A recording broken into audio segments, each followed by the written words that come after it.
Andrea Brillantes, isa sa mga celebrity guest sa naganap na Hamaka Festival 2024 sa Taytay, Rizal.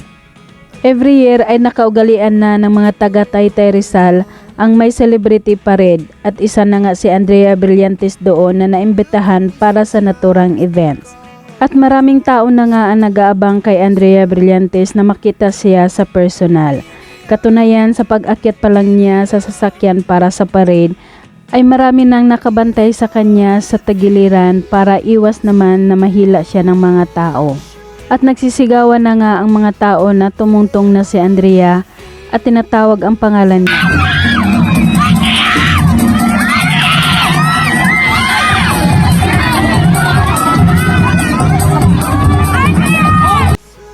Kasama pa ibang mga celebrities na dumalo ay sina Bia Bores na best friend ni Andrea Brillantes, Dominic Roque, Jen De Leon, Pepe Herrera at marami pang iba.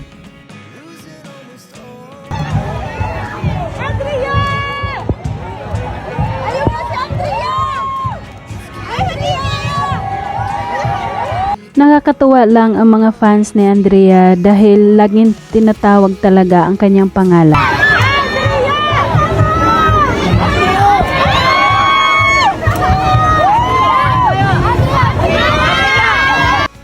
Ang bawat artista na guest nila ay tig-isang sasakyan ang ginagamit para sa parade.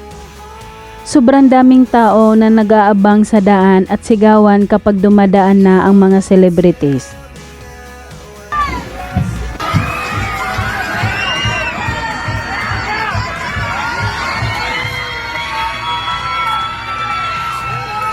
Napakaganda pa rin ni Andrea Brillantes kahit simple lang ang suot nito. Nakaputing t-shirt at blue jeans at wala masyadong makeup.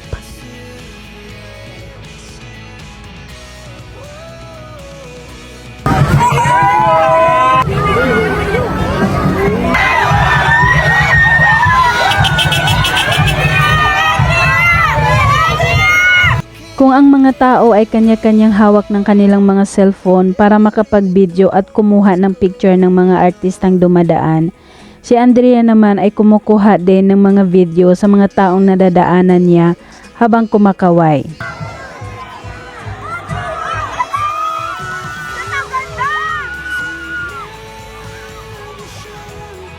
Makikita ang excitement at saya ng mga fans ni Andrea na makita siya at nag-cheer pa ito habang sinisigaw ang pangalan niya.